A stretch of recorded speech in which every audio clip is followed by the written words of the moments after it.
오늘의 주요 뉴스입니다. 수도권을 중심으로 100mm 넘는 비가 내리며 본격적인 장마가 시작된 가운데 내일 오전까지 시간당 20에서 50mm의 강한 비가 쏟아질 전망입니다. 국방부가 지난 정부 때 중단된 9.19 군사 합의를 복원하는 구체적 방안을 국정기획위에 보고했습니다. 단독 보도합니다. 윤석열 전 대통령이 검찰 조사를 앞두고 입원한 김건희 여사에 대해 진짜 많이 아프다며 수사 회피 의혹을 부인했습니다. 코스피가 중동위기 고조에도 5거래일 연속 올라 3년 5개월 만에 3,000선을 돌파했습니다. 시청자 여러분 안녕하십니까? 오늘 밤사이에 정말 안전에 주의하셔야겠습니다. 전국적으로 장마가 시작되면서 곳곳에서 돌풍과 천둥, 번개를 동반한 비가 내리고 있습니다. 지역에 따라 호우특보가 발효됐고 내일까지 최대 180mm의 비가 내릴 것으로 보입니다. 먼저 경기 북부로 가봅니다. 추성남 기자, 그곳 상황 전해주시죠. 네, 저는 지금 한강 하류인 경기도 고양시 행주대교에 나와 있습니다. 어젯밤부터 경기 북부 지역 곳곳엔 번개와 바람을 동반한 요란한 비가 계속 내리고 있습니다. 오전 한때 소강 상태를 보였지만 지금도 보시는 것처럼 제법 굵은 비가 떨어지고 있습니다. 오후 6시 기준으로 경기 북부엔 호우주의보가 해제됐는데 여전히 바람만은 강하게 불어닥치고 있습니다. 어젯밤부터 파주와 고양, 양주, 동두천, 포천에는 100mm가 넘는 많은 비가 쏟아졌습니다. 경기 북부에선 오늘 오후 5시 기준으로 167건의 피해 신고가 경찰과 소방에 접수됐는데요. 대부분 신호등 고장과 나무가 쓰러졌다는 신고였는데 500년이 넘은 나무도 맥없이 꺾였습니다. 차량 침수 신고가 접수돼 소방관이 황급히 구조에 나섰고 도로가 꺼지는 포트홀이 발생하는 등 아찔한 순간도 있었습니다. 또 의정부 경전철이 폭우의 영향으로 오늘 오전 2차례 멈춰서면서 시민들이 불편을 겪기도 했습니다. 하지만 다행히 인명피해는 없었습니다. 기상청은 경기 북부 대부분 지역에 오늘 밤에도 100mm 이상의 비가 더 내릴 것으로 전망했습니다. 지금까지 한강 하류 행주대교 앞에서 MBN 뉴스 추성남입니다. 이처럼 경기 북부의 많은 비로 댐이 방류라면 서울이 영향을 받게 됩니다. 여기에 더해서 서울이 오전부터 호우주의보가 발효가 됐습니다. 도심 하천은 모두 통제된 상태입니다. 잠수교 현장에 나가 있는 취재기자 연결해 보겠습니다. 노아린 기자, 그곳에서도 굵은 빗방울이 내리고 있네요. 네, 저희 취재진이 나와 있는 잠수교에는 한때 비가 세차게 내렸지만 지금은 약한 비로 바뀌었습니다.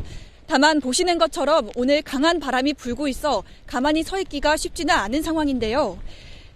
한때 잠수교 수위는 3.24m라 보행자 통제 기준인 5m에는 미치지 않았지만 이곳을 찾는 시민들은 거의 없었고 소수의 차량만 다니고 있습니다.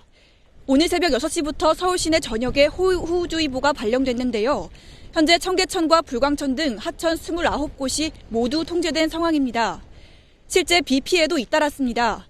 서울 노원구 상계역 인근 동북선 도시철도공사 공사 현장에서 천막 위에 쌓인 물이 떨어져 작업자 2명이 다쳤습니다. 또한 서울 강서구에서는 강풍으로 지붕 일부가 날아가고 그 파편이 주변 세대로 날아가 정전이 발생하기도 했습니다. 꽝 소리 나서 벼락 치는 줄 알았어요. 올라가 봤더니 정말 지붕이 반쪽이 날아가서 그 형광등 사이로 막 하늘이 보이는 거예요. 비가 막. 이 밖에도 서울 곳곳에선 신호등과 가로수가 쓰러지거나 담벼락이 무너졌는데 서울시는 모두 45건의 피해가 집계됐다고 밝혔습니다. 서울에는 내일까지 최대 10에서 50mm의 비가 내릴 것으로 예상되는데 내일 아침쯤 모두 그칠 것으로 보입니다. 지금까지 서울 잠수교에서 MBN 뉴스 노하린입니다. 강원도 화천 하류의 춘천댐은 올해 들어 처음으로 수문을 열고 방류에 나섰습니다. 화천 지역에는 호우경보가 발효됐고 120mm가 넘는 폭우가 쏟아졌습니다. 역시 현장에 취재기자 연결합니다. 장진철 기자, 강원도 상황 전해주시죠. 네, 저는 지금 춘천댐 앞에 나와 있습니다. 춘천댐은 오늘 오후 1시부터 수문 1개를 열고 초당 50톤의 물을 방류하기 시작했는데요. 방금 전 숨은 2개를 더 열어 모두 3개로 초당 155.7톤의 물을 흘려보내고 있습니다. 수문을 열고 방류를 한 건 올해 들어 처음입니다. 발전 방류까지 하면 초당 280톤 정도를 방류하고 있는 겁니다. 춘천댐 위에 있는 화천에 130mm가 넘는 폭우가 쏟아졌기 때문입니다. 북한강 수계 다른 댐들은 아직 여유가 있지만 한강 홍수통제소는 상황을 예의주시하고 있습니다. 오늘 강원도는 영서 지역을 중심으로 폭우가 쏟아졌는데요. 화천에 130mm가 넘는 비가 내렸고 양구와 철원 등에도 100mm가 넘게 내렸습니다. 한때 호우경보가 발령됐던 화천과 철원, 양구와 여기에 홍천까지 호우주의보가 확대됐고 춘천과 인제에는 예비특보가 내려졌습니다. 사고도 잇따랐습니다.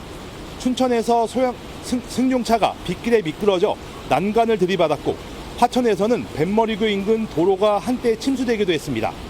또 농경지가 물에 잠기고 나무는 부러지고 쓰러졌습니다. 강원 영서 지역에는 내일 오전까지 최대 120mm의 폭우와 함께 순간 초속 15m의 강풍도 예보돼 있어 시설물 관리가 필요합니다. 지금까지 춘천댐에서 MBN 뉴스 장진철입니다. 그렇다면 앞으로 어느 지역에 얼마나 더 비가 내릴지 궁금합니다. 정체 전선은 차츰 남쪽으로 이동하면서 중부지방은 빗줄기가 차차 약해지겠지만 충청권과 남부지방은 내일까지 많은 비가 예상됩니다. 이 내용은 강세영 기자가 전해드립니다. 굵은 빗방울이 쏟아져 내리자 도로에 금세 무릉덩이가 생깁니다. 상류에서 내려온 흙탕물에 하천이 빠른 속도로 불어납니다. 서울 창동교의 수위는 어제 밤까지만 해도 60cm 수준이었습니다. 그러다 장맛비가 내리기 시작하자 성인키를 훌쩍 넘는 2.6m까지 수위가 올랐습니다. 오늘은 정체전선이 중부지방을 중심으로 비를 뿌렸고 순간순간 우산으로 막기 어려운 정도의 폭우가 내리기도 했습니다. 상체 부분만 우산이 막아주고 하체랑 발 쪽은 막아주지 못하더라고요. 지금 신발은 물로 가득 찼고요. 옆쪽이 진짜 옷이 완전 다 젖어버렸어요. 수도권은 내일까지 최대 60mm, 강원도는 80mm 이상 비가 더 내릴 전망입니다. 정체전선이 남쪽으로 이동하며 밤부터 충청권과 남부지방을 중심으로 호우가 예상됩니다. 내일까지 전북과 충남 남부 지역엔 최대 180mm, 전남엔 150mm 이상의 폭우가 내릴 수 있습니다. 많은 비를 뿌린 정체전선이 남해상까지 남하하면서 21일 토요일 오후부터 중부지방은 차차 개겠고 일요일에는 대체로 맑겠으나 남부지방은 오전까지 비가 이어지겠습니다.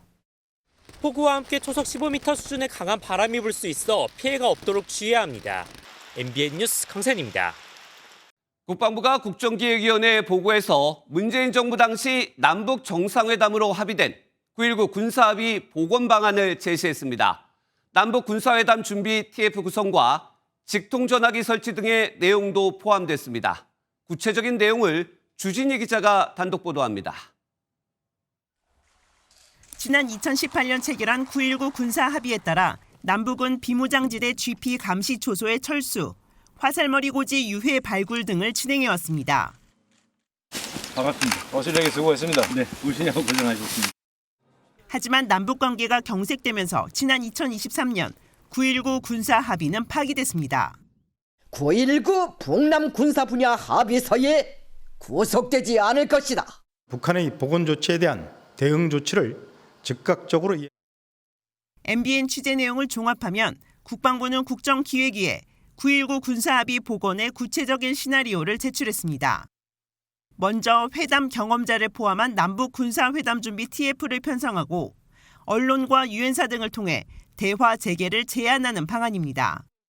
북한이 일방적으로 단절한 군 통신선도 복구하고 책임 있는 군사 당국 간의 직통 전화기 설치도 구상에 포함됐습니다. 말 그대로 군 당국 간의 한라인 설치로 보입니다. 당시 무산됐던 남북 군사 공동위원회를 다시 추진해 교류 협력 사안부터 시작해서 군사적인 사안으로 복원을 확대하는 방향이 담겼습니다. 이재명 대통령의 공약이 구체화된 겁니다. 국방력으로 북한 억지력은 가지되 북한과 대화하고 소통하고 그리고 같이 살 수 있는 공존 공영의 길을 찾아서 다만 북한이 합의를 먼저 이행하지 않았던 사례 등이 있어 국방부는 상호 신뢰 구축 수준을 평가하며 점진적으로 9.19 합의 복원을 추진한다는 방침입니다. MBN 뉴스 추진입니다. 군인들의 사기를 진작시키기 위한 방안들도 추진됩니다. 국방부는 현역 군인들의 당직 근무비를 개선하고 예비군 대원들의 훈련비를 5년 안에 32만 원으로 인상하는 방안도 검토하고 있습니다. 이어서 강재묵 기자의 단독 보도입니다. 국방부는 군 초급 간부의 당직 근무비를 경찰관이나 소방관과 비슷한 수준으로 올리겠다고 국정기획위에 보고했습니다. 현행 초급 간부의 당직 근무비는 평일 기준 2만 원, 휴일 기준 4만 원에 불과합니다. 유사 직종으로 분류되는 경찰 공무원과 소방 공무원이 받는 금액과 비교해봐도 크게 뒤처지는 현실입니다. 국방부는 당장 내년부터 군인과 군무원의 당직 근무비를 평일 5만 원, 휴일 10만 원으로 인상하겠다는 계획을 보고했습니다. 초급 간부의 기본급 또한 내후년까지 현행 200만 원대에서 300만 원대까지 올리겠다는 계획입니다. 병장 월급 200만 원 시대에 상대적 박탈감을 느끼던 간부 처우에 변화를 주겠다는 의지로 해석됩니다. 군으로 그 우수한 인력을 흡수하는데 사실 그 절벽에 부딪힌 상황이기 때문에 과감하게 군 복지라든가 처우 개선을 하는 것이 가장 바람직한 선택이 되는 거고. 전역 대원들의 예비군 훈련 참가비도 대폭 올릴 계획입니다. 국방부는 동원 훈련 기준 현행 8만 2천 원과 4만 원에 불과한 훈련 참가비를 5년 안에 32만 원까지 올리는 방안을 국정위에 보고했습니다. 국방부가 보고한 국방개혁안이 국정기획위원회에서 확정돼 군 사기 진작으로 이어질 수 있을지 주목됩니다. MBN 뉴스 강재묵입니다. 오늘 이뤄진 검찰청과 방송통신위원회의 국정기획위원회 업무보고에서는 강한 질책이 이어졌습니다. 기획위원들은 과거 검찰 수사를 정면으로 비판했고 방통위에 대해선 정권 편향적 행태를 보였다며 질타했습니다. 이 내용은 강용호 기자입니다. 검찰청의 국정기획위원회 업무보고에선 시작부터 매서운 질타가 쏟아졌습니다. 윤석열 검찰 정권의 폭주가 이재명 국민주권 정부를 낳았다면서 검찰 수사를 비판하는 발언이 이어졌습니다.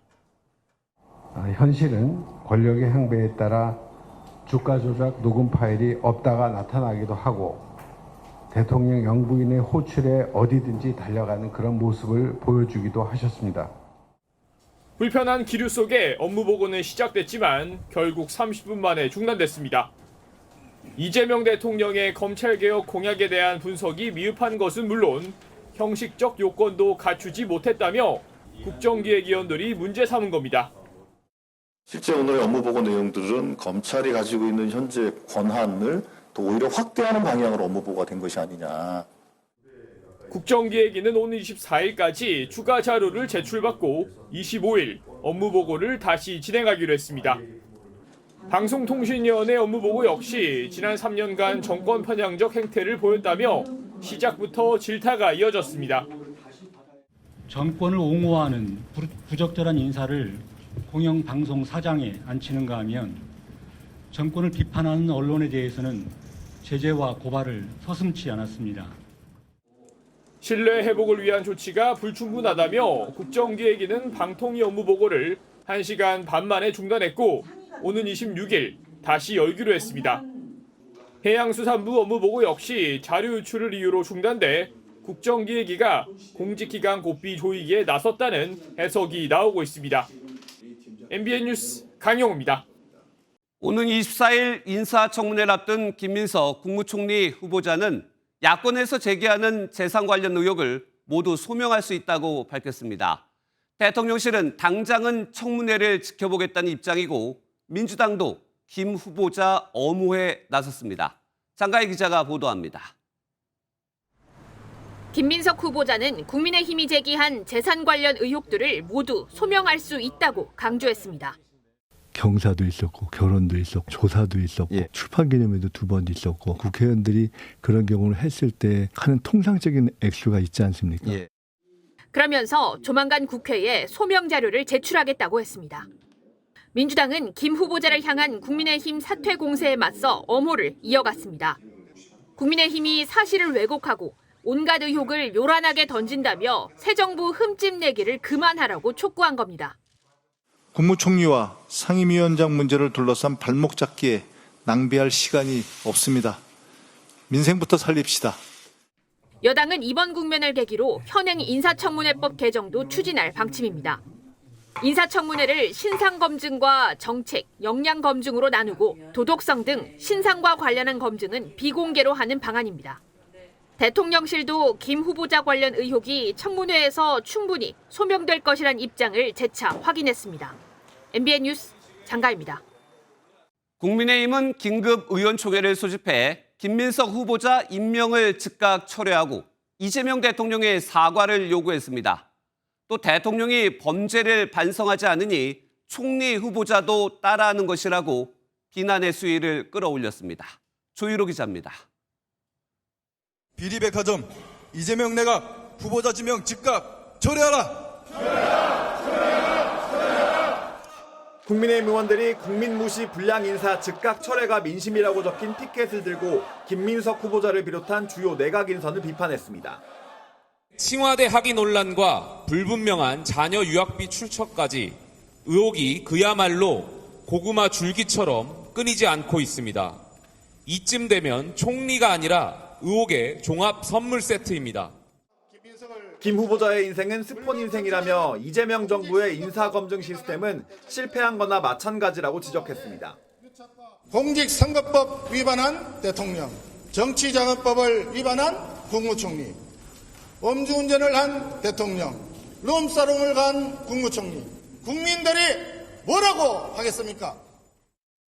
긴급 의원총회에서도 대통령이 자신의 범죄를 반성하지 않으니 총리 후보자도 따라하는 거라며 모든 고위공직자가 이재명화될까 두렵다고 날을 세웠습니다. 주진우 의원은 김 후보자가 경조사와 출판기념회로 번 수입이 있었다고 해명한 것에 대해 현금 6억 원을 집에 두고 재산 등록은 매년 누락해왔다며 공직자윤리법 정면 위반이라고 꼬집었습니다. 또 김 후보자 전 배우자의 국토부 산하기관 비상임이사 낙하산 임명 의혹과 장남의 국제고 진학을 위한 제주도 변칙 전학 의혹을 추가로 제기했습니다. 이런 가운데 여야는 청문회 증인 채택을 놓고 이견을 좁히지 못해 결국 증인과 참고인이 없는 맹탕 청문회가 열리게 됐습니다. MBN 뉴스 조희로입니다. 수사 소식으로 뉴스 이어갑니다. 김건희 여사의 주가 조작 의혹을 재수사 중인 검찰이 특검의 본격 수사가 시작되기도 전에 김 여사를 재판에 넘길 수 있다는 관측이 나옵니다. 검찰이 기소하면 특검이 직접 수사할 범위는 줄어드는데 대신 검찰의 부실 수사 의혹을 수사하는 거 아니냐는 전망도 나옵니다. 현지호 기자입니다. 도이치모터스 주가 조작 의혹 관련 김건희 여사의 육성 녹음 파일 수백 개가 발견되면서 검찰의 재수사는 빠르게 속도가 붙고 있습니다. 서울고검 재수사팀은 관련자들을 잇따라 불러 조사한 뒤 사실상 김 여사에 대한 조사만 남겨두고 있습니다. 김 여사 기소가 이뤄지면 특검은 진행 중인 재판만 맡게 됩니다. 저희 특검팀하고 해당 수사기관과 협의 조율을 통해서 정할 예정입니다. 주가 조작 수사 대상은 줄어들게 되지만 이 경우 특검은 이전 수사팀의 부실 수사 의혹을 수사할 수도 있다는 전망이 나옵니다. 특검법상 특검은 수사 대상에 없어도 수사 과정에서 새롭게 인지한 사건을 추가로 수사할 수 있기 때문입니다. 특검은 앞선 수사팀이 4년간 찾지 못한 증거가 재수사 과정에서 발견된 경위를 들여다볼 가능성이 큰 것으로 전해졌습니다.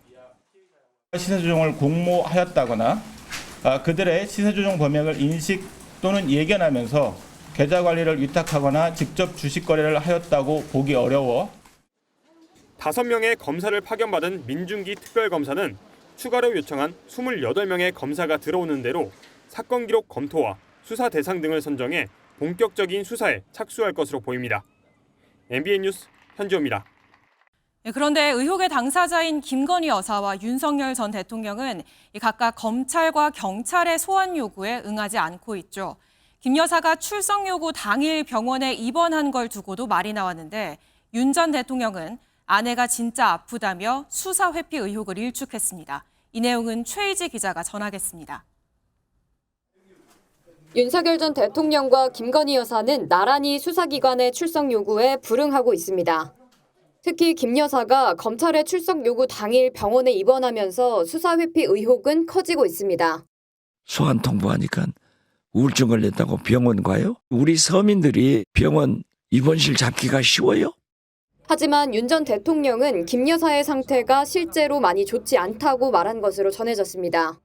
윤 전 대통령은 측근에게 수사 회피로 비춰지더라도 할 수 없지 않느냐며 아내가 진짜 많이 아프다고 전했다는 겁니다.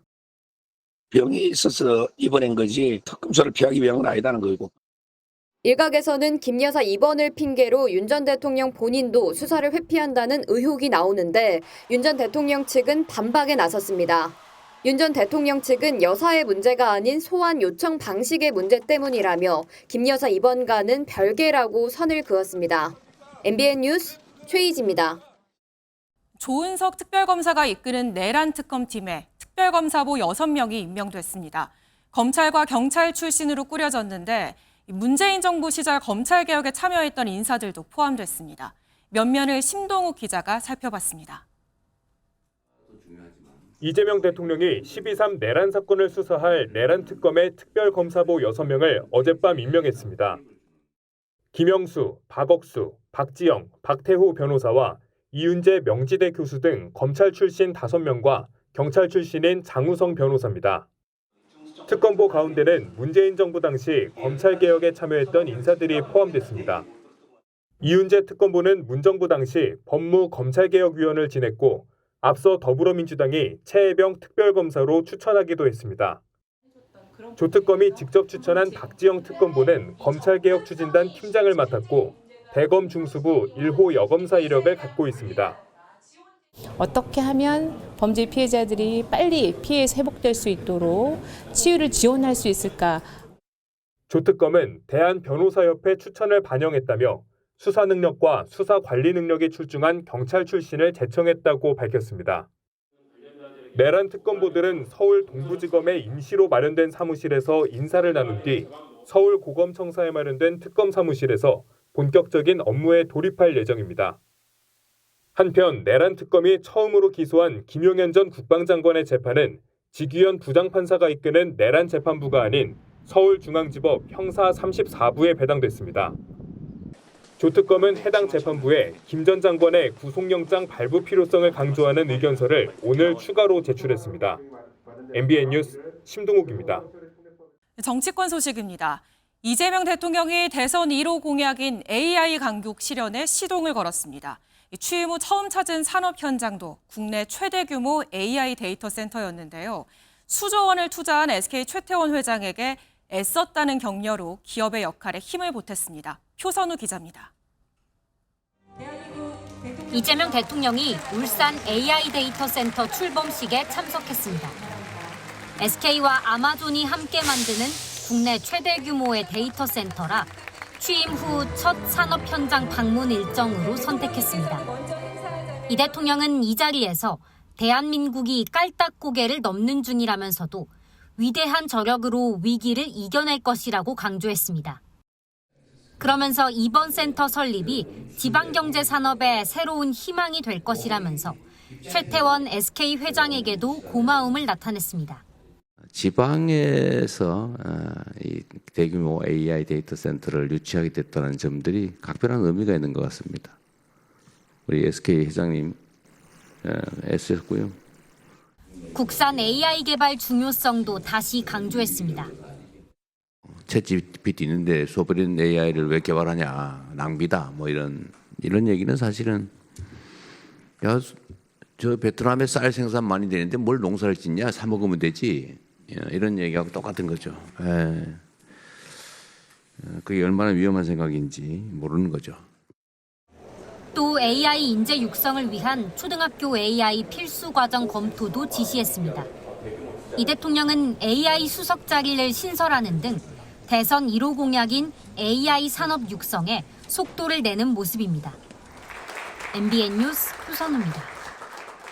정부가 오는 23일 국회에 추경안을 제출합니다. 민주당은 신속한 심사를 강조하고 있지만 국민의힘은 포퓰리즘 추경이라며 반발하고 있습니다. 모레 이재명 대통령과 여야 지도부가 처음 만나는데 추경이 핵심 의제가 될 전망입니다. 보도에 이교욱 기자입니다.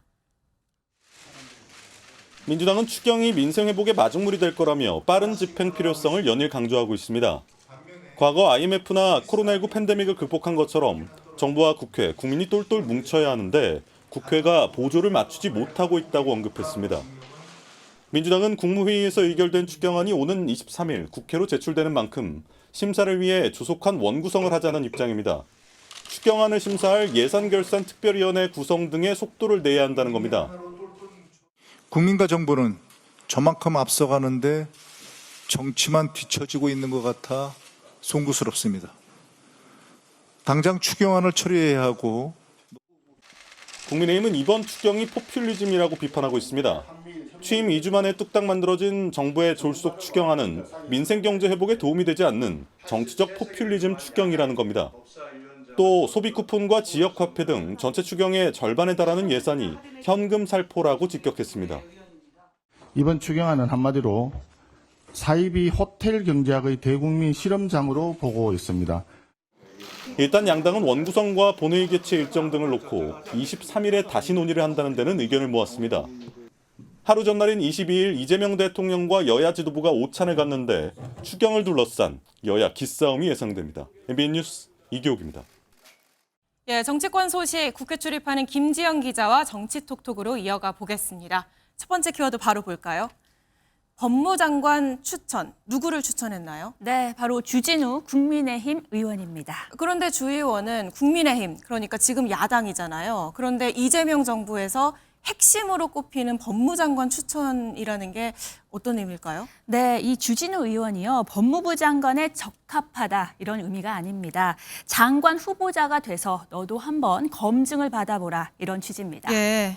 윤재관 조국혁신당 대변인은 협치를 위해 주 의원을 법무부 장관으로 추천한다며 본인과 아들 재산 형성 과정 의혹 등에 대해 청문회에서 영혼까지 동원해 탈탈 털어 해명하라고 썼습니다. 김민석 국무총리 후보자에 대한 각종 의혹을 제기하며 공격수 역할을 하는 주 의원을 비꼰 건데요. 김 후보자도 해당 글을 공유하며 취지에 맞게 국민 검증을 받는 좋은 기회를 얻길 덕담한다고 주 의원을 직격했습니다. 민주당도 공세를 이어갔습니다. 어떻게 하면 공직생활하며 70억이 넘는 재산을 축적하고 어떻게 하면 할아버지로부터 증여를 통해 미성년자가 7억이 넘는 예금을 보유할 수 있는지 한번 파헤쳐 볼까 합니다. 네, 그런데 총리부터 되라. 이건 주진우 의원의 반박인가요? 맞습니다. 주 의원은요, 총리가 돼야 저를 법무부 장관으로 제청할 수 있을 텐데라며 SNS를 통해 응수했습니다. 예. 주 의원과 직접 통화해 보니까요, 가족 의혹 언급할 가치가 없다고 일축했습니다. 중요한 건 김 후보자가 자신의 입으로 경조사와 출판 기념회에서 수억 원을 받은 것을 실토한 것이라며 이를 덮으려 가족 의혹을 꺼낸 건데 앞으로 김 후보의 자백이 굉장한 문제가 될 것이라고 강조했습니다. 예, 다음 키워드 보겠습니다. 비상계엄, 국회에서 또 비상계엄이 키워드로 등장할 일이 있었나요? 네, 그런데요, 이번에는요, 인사청문회 비상계엄입니다. 예. 오늘 이종석 국가정보원장 후보자 인사청문 경과보고서 채택이 불발됐거든요. 그러자 해당 상임위인 정보위원회 소속 민주당 의원들이 반발 기자회견을 열고 계엄에 비유하며 공개 비판에 나섰습니다. 그런데 장관 후보자 청문 보고서 채택이 불발되는 건 사실 국회에서 자주 있는 일이잖아요. 그렇죠. 원래 오늘 오전 10시에요. 이 정보위 전체 회의에서 청문 보고서를 채택하기로 합의했는데 네. 국민의힘이 돌연 이 약속을 파기한 점을 지적한 겁니다. 15분 전에 통보해서 취소한 경우는 제가 보기에는 제가 삼선 국회의원인데 처음 있는 것 같습니다. 저는 인사청문회 최초의 비상계엄 사태다 이런 생각을 하고 있습니다. 국민의힘은 후보자 자질 외에도 법사위 등 중요 상임위를 독식하려는 민주당의 관례를 깬 행태를 문제 삼았습니다. 국가안보를 책임지는 국정원장으로서 적합한지에 대한 부분이 명확하게 해명이 안 된 부분이 있기 때문에 또 국회 운영 전체와 관련해서 정부나 그리고 또 민주당의 태도에 상당한 문제가 있기 때문에 예, 앞으로 인사청문회가 줄줄이 예정돼 있는데 그때마다 이렇게 충돌이 예상이 되네요. 마지막 키워드 보겠습니다. 이틀 만에 3만여 명, 이건 뭐 인기가 많다는 의미인 것 같은데 어떤 내용인가요? 네, 국민의 정책 제안과 민원을 접수하는 창구죠. 바로 국민소통 플랫폼 이야기입니다. 이재명 대통령이 직접 SNS에 플랫폼에 이름을 지어달라고 올린 만큼 중점을 두는 부분입니다. 국정기획위원회는 플랫폼 개통 이틀 만에 3만 3천여 명이 접속하고 617건의 정책 제안이 접수됐다고 밝혔습니다. 오늘 마감되는 이른 공모에는요, 현재까지 2,188건이 접수됐습니다. 예, 오늘 정치톡톡 여기서 마무리하겠습니다. 잘 들었습니다. 새 정부가 들어섰지만 의정 갈등 해결에 목소리를 내지 않는 전공의 단체 대표의 내부 비판이 거셉니다. 신임 여부 투표에서도 과반이 불신임 의사를 표명했고 공개 비판 성명까지 나오며 단일 대우가 무너지고 있습니다. 안병수 기자입니다. 최근 전공의 200여 명이 모인 단체 채팅방에서 진행된 박단 전공의 협의회 비대위원장에 대한 익명 신임 투표입니다. 참여자 약 100명 중 과반이 불신임에 손을 들었습니다. 실제 박 위원장에 대한 탄핵까지 거론될 정도로 균열은 곳곳에서 감지됩니다. 내부적으로 저희가 직접 물어보면 다들 신뢰는 사실상 사라진 지 좀 됐다고 봅니다. 공개적으로 비토하는 목소리도 높아졌습니다. 사직 전공의 30여 명은 전공의 단체의 의사소통 구조는 우리가 비난했던 윤석열 정부와 다르지 않다고 직격했습니다. 전공의들의 복귀 여론은 높아진 반면 새 정부가 들어서도 의정 갈등 해결에 미온적으로 대처하자 불이익을 감수해온 전공의들의 분노가 터져나오는 거로 분석됩니다. 지금 이 길의 끝이 어디에 있을지 저도 잘 모르겠습니다. 각자의 자리에서 각자의 방식으로 끝까지 최선을 다했으면 좋겠습니다. 전공의 일부는 새로운 단체를 만드는 독자 행보까지 예고해 의료계 단일 대우는 사실상 해체 수순에 접어들 전망입니다. MBN 뉴스 안병수입니다.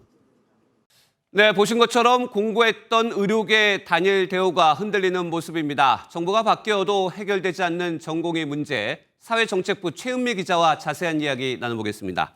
최 기자, 5월에만 해도 좀 약간 공고해 보였는데 한 달 만에 균열이 생겼다, 이렇게 봐야 될까요? 네, 맞습니다. 그 한 달 동안에 아주 중요한 일이 있었죠. 바로 네. 대선입니다. 사실 그간 의료계 내부에서는 정권 교체에 대한 기대감이 상당했습니다. 그렇게 선거가 지금은 끝났고 정권이 교체됐잖아요. 네. 그러면 협회 집행부가 기다렸다는 듯이 이제 뭐 새 정부랑 협상에 나서고 꼬인 실타래를 좀 풀어줄 거라고 기대를 했는데 이건 뭐 보름이 다 되도록 아무 소식이 없는 겁니다. 새 정부와 교감이 있는 것 같지도 않고요. 네. 그러니 더는 내 시간을 허비할 수 없다. 낭비하지 않겠다는 요구가 터져나온 걸로 보입니다. 직접 한번 들어보시죠. 뭐 20, 30대 인생에서 2년이라 하면 정말 굳이 그 가치를 설명드릴 필요가 없을 정도인데 구성원들은 그 정도 희생을 하고 있는데 단 한 번의 총회도 없었고 공식적인 의견소통도 없었고 의사소통 창구도 없는 상태거든요. 그러니까 이제는 더 이상 참지 못하겠다는 분위기가 주된 분위기입니다. 네, 결국 많은 전공의들은 새 정부가 들어서면 실마리가 좀 풀리고 다 같이 이렇게 복귀하는 그런 그림을 기대했는데 그렇지 않았다, 이 얘기네요. 네, 그렇습니다. 극적으로 봉합되는 그림을 기대했는데 달라진 게 없으니까 하루가 1년 같은 전공의들 입장에선 속이 탈 수밖에 없는 거죠. 네. 일부 전공의들은 박단 집행부를 향해서 이번 달 말까지 총회를 열으라면서 이마저 들어주지 않으면 탄핵을 추진하겠다고 성명서를 내기도 했습니다. 의대생들 역시 비슷한 불만이 큰 상황이라서요. 대학으로 돌아가겠다는 목소리가 커지고 있는데요. 들어보시죠. 의대학 회의 때 박단이 와가지고 학교 내부 분위기 안 좋다고 불안해하는 학생회장들 막 꾸짖으면서 그건 너희 학교 이상한 거다 이런 식으로 해가지고 네, 그럼 결국 복귀하고 싶다는 의사가 강해 보이는데 그동안에 뭐 의대 정원 완전 철회 뭐 이런 명분들이 있었지 않습니까? 그거 없이도 돌아갈 수 있다, 이 얘기인가요? 네, 일단은 그런 것 같습니다. 지금 복귀 의사를 밝힌 200명의 전공의 요구사항에는 군에 입대한 전공의를 포함해서 모든 사직 전공의의 정원 보장, 그리고 8월 전문의 시험 시행 같은 그간 사직으로 인해서 엉켜있던 어떤 절차적인 문제들을 해결해달라는 내용만 담겨 있습니다. 지금까지 강경했던 태도하고 비교하면 사실상 백기투항으로 볼 수도 있는 수준인데요. 예. 다음 주 박주민 국회 보건복지위원장을 찾아가서 앞서 언급한 요구 조건만 보장이 된다면 9월에 복귀하겠다는 의사를 전달하겠다고 밝혔습니다. 전공의들은 그렇고 그럼 의대생들 중에서도 학교로 돌아가고 싶은 이 학생들이 적지 않잖아요. 어떻게 됩니까? 네, 근데 이게 다 가능한 건 아닌 것 같습니다. 어허. 마음만 먹는다고 가능한 건 아니라는 얘기인데요. 1, 예. 2학년 예과생들과 3학년 이상 복과생들 사정이 조금 다릅니다. 일단 예과생들은 지금 교양 수업 위주로 진행이 되고 있고 또 온라인으로 진행되는 곳이 많아서 방학 계절 학기를 이용하면 수업 일수를 맞출 수가 있어서 유급을 피할 수 있다고 해요. 그러나 본과생들은요. 지금 현장 실습 위주의 수업인데다가 40주라는 수업 일수를 채워야 한다는 규정이 있어서 지금 돌아온다고 해도 40주를 이수하는 게 물리적으로 불가능하기 때문입니다. 네. 그러니까 대학 총장들도 지금 난색을 표하고 있는 상황인데요. 같이 한번 들어보시죠. 네. 대학에는 의과대학만 있는 게 아니고 다른 공대나 다른 단과대학이 있는데 형평성 문제에서 지금은 그렇지 않아도 공대 학생들 같은 경우에는 우리가 만약 이래서 몇 번 제적당했을 건데 너무 특혜가 아니냐 이런 얘기가 사실 나오거든요. 네, 실제로 수업을 거부하고 있는 지금 8천여 명의 의대생들은요. 사실 설마 하는 마음으로 지금까지 버텨온 측면이 없지 않거든요. 네. 하지만 교육부 역시도 더 이상의 학사 유연화는 없다. 더 정확히 얘기하면 불가능하다는 방침이라서 돌아가고 싶어도 갈 수 없는 의대생이 적지 않을 걸로 보입니다. 네, 이제는 전공의들과 의대생들이 바로 자기 자리를 찾아갔으면 좋겠습니다. 최은미 기자였습니다. 학교폭력 피해로 숨진 학생 유족의 재판을 맡고도 법원에 나타나지 않아 재판 노쇼로 패소하게 만든 권경의 변호사 논란 기억하실 겁니다. 이후 권 변호사는 한 번도 자신의 모습을 드러낸 적이 없는데 최근 법원이 권 변호사를 직접 불러 피해자 유족과 대면하게 하는 걸 검토 중인 것으로 확인됐습니다. 박규영 기자가 단독 보도합니다. 학폭 피해 끝에 숨진 고 박주원 양 유족은 가해자 부모 등을 상대로 소송을 제기했습니다. 권경의 변호사는 유족 대리를 맡았지만 3번이나 재판에 들어가지 않아 패소했고 이를 유족에게 알리지도 않아 논란이 일었습니다. 잘못을 인정하고 정중하게 사과를 해야 되는데 그거를 안 하는 게 저는 분통이 많이 터집니다. 유족 측은 권 변호사를 상대로 손해배상 재판을 진행하고 있는데 권 변호사가 직접 법정에 나온 적은 없습니다. 그런데 MBN 취재 결과 법원이 권 변호사를 법정으로 불러 유족 측과 대면하게 하는 방안을 검토 중인 걸로 확인됐습니다. 지난 18일 법원은 권 변호사에게 대질신문에 응할지 일주일 안에 의견을 내라고 명령했습니다. 하루 전에는 유족에게도 출석 요구서를 보낸 걸로 확인됐습니다. 앞서 지난 4월 유족 측이 권 변호사가 허위 서류를 법정에 내고 있어 대질신문이 필요하다는 의견을 냈는데 2달 만에 법원이 응답한 겁니다. 자신이 하지 않은 일을 전부 했다라고 주장을 하고 있거든요. 그렇다면 그러면 나와서 대질신문 하자. 서로 쌍방이. 취재진은 법정에 출석할지 묻기 위해 권 변호사와 연락이 닿았지만 아무런 답을 듣지 못했습니다. MBN 뉴스 박규원입니다. 새 정부 들어 가파르게 오르던 코스피가 오늘 드디어 3천을 돌파했습니다. 3년 5개월 만인데 중동 불안에도 랠리를 이어가 의미가 깊습니다. 이제는 어디까지 올라갈지가 관심입니다. 구경호 기자의 보도입니다. 한국거래소 대형 전광판에 코스피 종가 3,021이 찍혔습니다. 오늘 오전 3천을 돌파한 코스피는 오후 들어 상승폭을 키워 전장보다 44.1포인트, 1.48% 올라 마침내 3천을 넘어섰습니다. 이렇게 코스피가 3천을 돌파한 건 지난 2022년 1월 3일 이후 무려 3년 5개월 만입니다. 새 정부 들어 상승하기 시작한 주가가 지난주 2,900에 올라선 뒤 일주일간 숨 고르기 끝에 나온 결과입니다. 계엄과 탄핵 사태 등을 겪으며 바닥을 찍었지만 새 정부 출범 기대감과 정책 호주에 단숨에 500포인트 상승해 수익률이 이번 달 12%로 주요 20개국 주가지수 가운데 1위를 기록했습니다. 코스피 5천 시대를 공약하며 당선 직후 한국 거래소를 찾기도 했던 이재명 대통령은 희소식을 반겼습니다. 새로운 기대로 오늘을 기해서 3,000포인트를 넘어서서 새로운 3,000 시대로 나아가면 좋겠습니다. 시장에서는 3천 중반대까지는 더 오를 것이란 관측이 나옵니다. 실질적으로 시장의 변화가 나타나야 계속해서 상승 모멘텀을 이어갈 수가 있을 것이고요. 결국은 얼마만큼 신속하고 구체적으로 자본시장 정책들이 집행이 되느냐. 다만 코스피가 단기에 크게 상승한 만큼 다음 주 단기 조정이 찾아올 수 있다고 전문가들은 조언합니다. MBN 뉴스 구경호입니다. 평소에 인터넷을 하다가 분명히 클릭하지도 않았는데 갑자기 쇼핑몰로 접속하게 된 경우 많으실 겁니다. 이거를 이른바 납치 광고라고 부르는데 방송통신위원회가 쿠팡을 대상으로 이런 광고를 제대로 관리했는지 조사에 착수했습니다. 정예린 기자입니다. 직장인 김다니엘 씨는 평소 스마트폰으로 기사를 읽거나 필요한 내용을 검색할 때마다 불편한 점을 느꼈습니다. 내용을 읽어내려갈 뿐인데 의도치 않게 특정 쇼핑몰 사이트로 화면이 자주 넘어가는 탓입니다. 원치 않은 페이지로 갑자기 이동하게 되면서 집중력도 흐트러지고 다시 돌아가려고 하면은 내 뜻대로 잘 안 되고 하다. 광고 유형도 다양합니다. 접속 후 일정 시간이 지나면 저절로 사이트로 연결되는 자동 실행 광고. 기사를 읽는 중 민감도 조작으로 잘못된 클릭을 유도하는 납치 광고 등입니다. 이 같은 광고는 쿠팡과 계약을 맺은 광고 사업자가 올리고 클릭 수에 따라 수수료를 받는 방식으로 이뤄집니다. 사용자 불편이 커지자 방송통신위원회는 쿠팡을 상대로 사실조사에 착수했습니다. 정부는 이용자가 원래 페이지로 되돌아오기 어려운 점에 주목하고 이용자의 해지권 제한에 해당하는지 살펴볼 방침입니다. 쿠팡이 알았음에도 불구하고 어떤 조치를 취했었는지 이런 부분들에 대해서 볼 것이고. 쿠팡 측은 불편 광고에 대해선 수익금 지급 중단, 계정 탈퇴 조치 등을 더욱 엄격하게 관리하겠다고 입장을 내놨습니다. MBN 뉴스 정혜린입니다. 미국이 우리나라에 국방비를 더 내라고 요구하고 나섰습니다.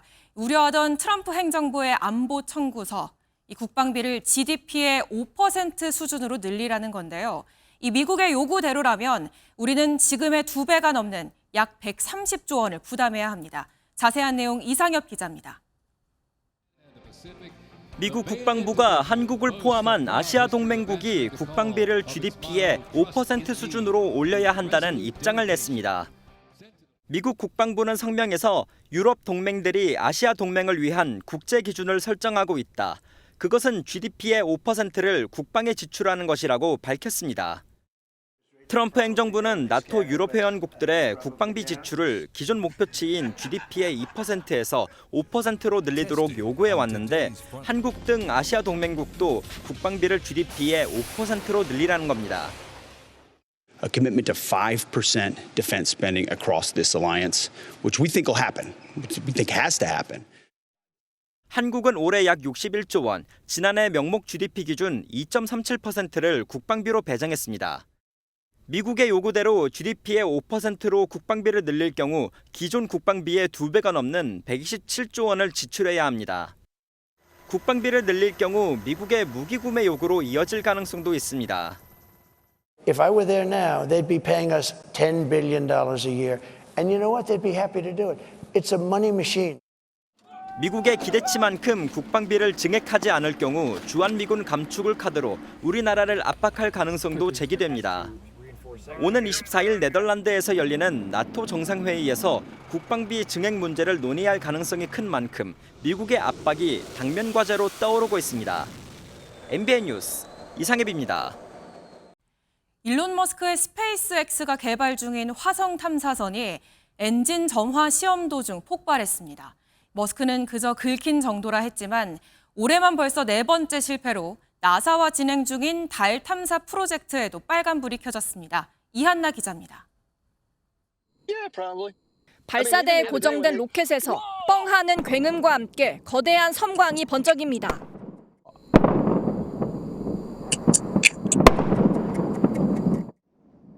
수십 미터 높이까지 붉은 불기둥이 솟구치더니 주변이 순식간에 불바다로 변했습니다. Oh my God, I'm shaking. That was the craziest thing I've ever seen. 일론 머스크의 스페이스X가 개발 중인 화성 탐사선 스타쉽이 지상에서 폭발하는 사고가 발생했습니다. 스페이스X는 시험 발사를 앞두고 엔진을 점검하는 과정에서 화재가 발생했다고 밝혔습니다. 스타쉽은 올해만 해도 3차례 폭발 사고가 일어났는데 지난 1월엔 우주선의 파편이 별똥별과 닮아 풍자의 대상이 됐습니다. 연이은 실패에도 머스크는 스타쉽을 통한 화성 유인 탐사까지 언급하며 자신감을 보여왔습니다. The rocket that we'll be launching just at the end of this year, it will be capable of making life multiplanetary. It's that anyone who wants to move to Mars and help build a new civilization. 이번 사고 직후에도 그저 긁힌 정도라는 짤막한 글을 남기며 무덤덤한 반응을 보였지만 타격은 불가피할 전망입니다. 당장 이달 말 예정된 10번째 시험 발사에 제동이 걸렸고 미 항공우주국과의 달 탐사 프로젝트 협력도 불확실해졌습니다. 미 연방항공청은 정확한 사고 원인을 조사하는 한편 진상조사가 마무리될 때까지 스타쉽 운행을 중지한다는 방침입니다. MBN 뉴스 이한나입니다. 네, 서울 아파트값 상승세가 심상치 않습니다. 7년 전이죠. 역대급 불장으로 꼽힌 문재인 정부 시절 급등세가 다시 나타나고 있는데요. 여기서 더 오를 거라 본 집주인들은 매물을 거둬들이고 있고요. 지금 아니면 못 산다는 수요는 늘고 있습니다. 하루에 대여섯 팀이 줄 서서 집을 보는 상황이라는데 이승훈 기자가 취재했습니다. 준공된 지 20년이 넘은 서울 신정동의 한 아파트. 전체 600세대 중 나와 있는 매물은 2건에 불과합니다. 학군지로 불리는 목동 신시가지 아파트가 아닌데도 문의 전화가 쏟아져 집을 보려면 다른 사람과 같이 봐야 할 정도입니다. 네, 아무래도 매물이 없으니까 약속 시간을 잡다 보면 주말에 몰려서들 5-6팀 본다든지. 집주인에게 계좌를 받기도 어렵고 이미 집을 판 사람 중에는 배액 배상을 하더라도 계약을 깨려는 움직임도 보입니다. 이번 주 서울 아파트값 상승폭은 0.36%로 2018년 9월 이후 6년 9개월 만에 최대 상승폭입니다. 강남권뿐 아니라 성동도 0.76% 올라 12년 만에 가장 많이 올랐고 마포구도 통계 작성 이래 최대 상승률을 보였습니다. 매물도 크게 줄어 한 달 전보다 20% 넘게 급감한 자치구도 잇따르고 있습니다. 불길이 급속도로 확산하고 있지만 정부는 아직 이렇다 할 대책을 내놓지 않고 있습니다. 금리 인하 기대감, 새 정부 출범에 따른 희망적인 그런 심리가 좀 높아진 서울과 수도권 위주로의 상승세는 상당 기간 이어질. 서울시가 갭 투자 등 파악을 위해 모든 실거래 주소 확보에 나선 가운데 서울 아파트값 과열을 우려하는 목소리는 갈수록 커질 전망입니다. MBN 뉴스 이승훈입니다. 초등학교와 문방구에서 병원에서 사용하는 진짜 주사 바늘이 들어간 장난감을 팔고 있습니다. 인터넷에선 이 장난감을 가지고 노는 영상이 유행처럼 번지고 있는데 중국 수입 제품이라 성분도 알 수 없어 학부모들의 주의가 필요합니다. 정치훈 기자가 현장 취재했습니다. 여드름 짜기로 불리는 장난감입니다. 최근 인터넷상에 가지고 놀았다는 영상이 경쟁적으로 올라오면서 초등학생들 사이에서 유행처럼 번지고 있습니다. 크림과 색소를 섞어 주사기에 담고 실리콘으로 된 얼굴에 넣은 다음 이게 마치 여드름인 양 손으로 짤 수 있도록 만들어졌습니다. 여드름을 주입하는 주사기는 병원에서 사용하는 실제 주사기와 똑같이 생겼고 만지면서도 찔릴까 걱정됩니다. 페트병을 뚫을 정도로 바늘도 날카롭습니다. 문제는 이러한 위험한 장난감이 초등학교 앞에서 버젓이 유통되고 있고 손쉽게 구할 수 있다는 겁니다. 주사기로 그런 거 TV에서 보고 싶어요. 찔렸다는 후기도 있지만 판매점에선 크게 문제가 되지 않는다고 말합니다. 학습용 주사기처럼 안 뾰족해. 애들이 많이 사가요? 네. 주사기 안에 넣는 크림과 색소도 중국에서 직수입해 정확한 성분이나 위해성에 대해서는 아직 확인된 바 없습니다. 13세 미만용 항구는 엄격한 검사를 통과해 KC 인증을 받아야 하지만 이 제품은 판매 대상을 14세 이상으로 설정해 법망을 피했습니다. 14세 이상들은 그래도 어느 정도 조심을 하지 않을까요? 하지만 취재 과정에서 만난 이 장난감의 주요 구매자들은 14살보다 훨씬 어린 아이들이 대부분이었습니다. 장난감을 구입할 때 나이를 물어본 적도 없다고 했습니다.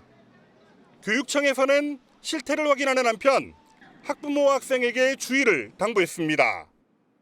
MBN 뉴스 정춘입니다. 현대차가 7년 만에 새로운 수소 전기차를 내놨습니다. 성능은 한층 좋아졌지만 여전히 수소차 대중화의 관건은 충전 인프라인데요. 정부 지원에 힘입어 이 수소차 시장에 활력을 불어넣을 수 있을지 권용범 기자가 취재했습니다. 차량이 도로 위를 부드럽게 달립니다.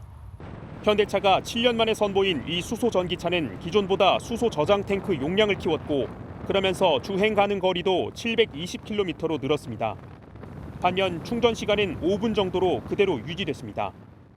세계 최장의 주행 가능 거리를 확보하여서 수소 충전에 겪는 스트레스나 이런 부분을 줄인 게 가장 특징입니다.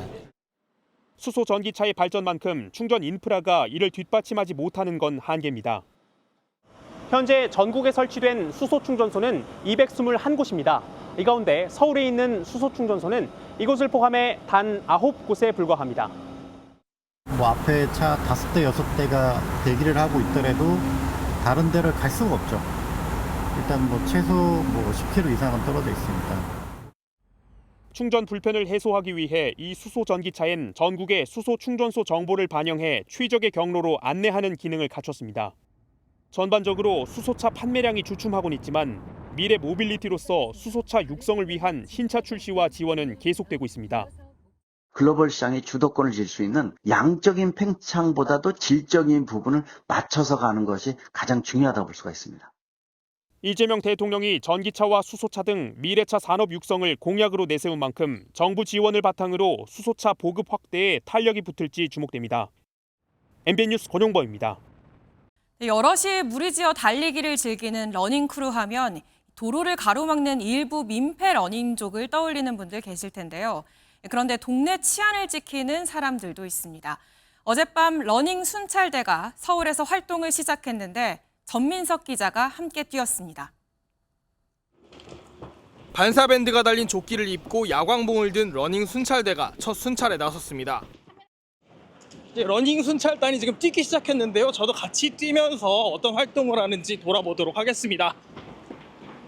한 팀당 5km 정도를 도는 코스입니다. 부상을 당하지 않아야 다른 시민분들의 안전을 지킬 수 있잖아요. 그런 것들을 잘 할 수 있도록 준비 운동도 되게 철저히 했고요. 1.6km 정도 달린 순찰대가 데크 아래 어두컴컴한 장소 앞에서 잠시 멈춰섭니다. 네, 노숙자분들이 여기서 돗자리 피고 주무시다거나 그런 걸로 알고 있어요, 저도. 그래가지고 촬영하게 됐습니다. 러닝 순찰대는 저녁 시간 짝지어 동네를 달리면서 위급하거나 위험한 상황을 보면 즉시 전용 앱을 통해 경찰에 알립니다. 이른바 길막 러닝으로 눈살을 찌푸리게 하는 일부 러닝 크루와는 사뭇 다른 모습입니다. 어젯밤 첫 발을 뗀 러닝 순찰대는 서울 서대문과 강남 송파에서 모두 55명이 활동하고 있습니다. 안 좋은 약 그런 거를 이런 데다 숨겨놓고 한다는 저희가 뉴스를 봐가지고 뭐가 있나 한번 봐주시면 올해 하반기부터는 러닝 순찰대를 서울 전역에 100명 규모로 확대 운영할 계획입니다. MBN 뉴스 전민석입니다. MBN 한영광 기자가 포함된 법조 영상 기자단이 윤석열 전 대통령 내란 재판 법정 촬영 재신청 보도로 한국영상기자협회 이달의 영상기사장을 수상했습니다. 법조 영상기사단은 지난 4월 윤 전 대통령 재판 첫 기일 법정 촬영을 법원이 불허하자 거듭된 촬영 허가 촉구로 법원의 허가를 이끌어내 피고인석에 앉은 윤 전 대통령의 모습을 전 국민에게 공개했습니다.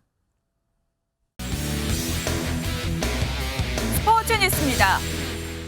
파리올림픽 동메달리스트 김하윤이 한국 선수로는 34년 만에 세계 유도 선수권 여자 최중량급에서 정상에 올랐습니다. 우승 직후 프로야구 롯데자이언츠의 약속 세리머니를 선보여 눈길을 끌었는데요. 이규현 기자가 전합니다. 여자 유도 최중량급 결승에서 일본의 아라이와 맞붙은 김하윤이 적극적으로 다리 걸기를 시도하며 상대를 밀어붙입니다. 당황한 아라이가 두 번째 지도를 받으며 김하윤은 유리한 고지를 점했지만 정규 시간 4분 동안 영의 균형을 깨지는 못했고 결국 경기는 연장으로 향했습니다. 팽팽하던 승부는 연장전 41초 만에 갈렸습니다.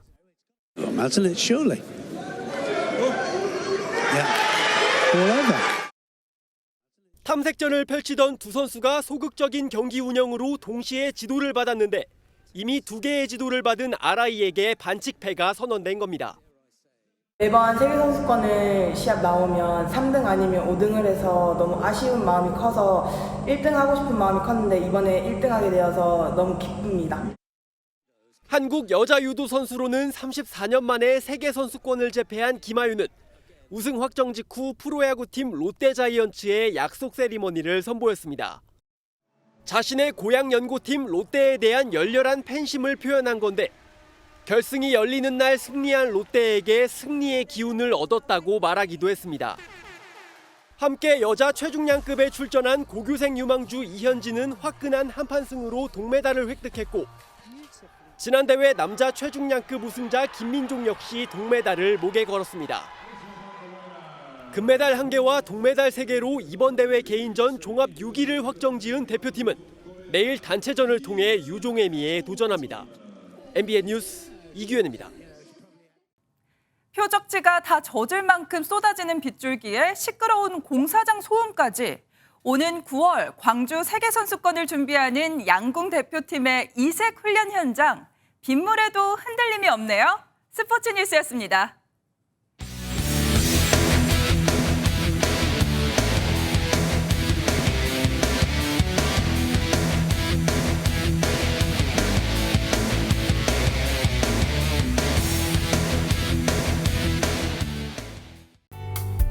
장마 시작부터 중북부 지역을 중심으로 많은 비가 쏟아졌습니다. 어젯밤부터 오늘 오후 6시까지 인천 금곡동에는 175mm, 강원도 화천에도 130mm가 넘는 비가 쏟아졌고요. 서울에도 47mm 정도의 누적 강수량을 기록했습니다. 지금도 서해상에서 꾸준히 폭우구름대가 발달하면서 유입 중이고요. 경기 남서부와 강원 중북부, 충청과 전북 서해안에는 호우특보가 발효 중입니다. 중부지방은 내일 새벽까지 강한 비가 더 이어지겠고요. 남부지방은 내일 새벽부터 시간당 30에서 50mm의 집중호우가 쏟아질 것으로 보입니다. 내일까지 예상되는 비의 양은 충남 남부와 호남에 최고 150에서 180mm 이상, 그 밖에 충청과 영남 지역에도 100mm가 넘는 비가 내리겠고요. 서울은 10에서 50mm가 되겠습니다. 바람도 매우 강하게 불고 있습니다. 현재 수도권과 서해안, 제주에는 강풍주의보가 발효 중인 가운데 내일까지 초속 20m 이상의 태풍급 돌풍이 몰아치겠습니다. 내일 중부지방 낮 기온은 서울이 27도, 대전은 24도가 예상되고요. 남부지방 낮 기온도 25도 안팎에 머물겠습니다. 중부지방은 내일 오후에 비가 대부분 그치겠지만 남부지방과 제주는 다음 주 중반까지 오락가락 이어지겠습니다. 날씨였습니다.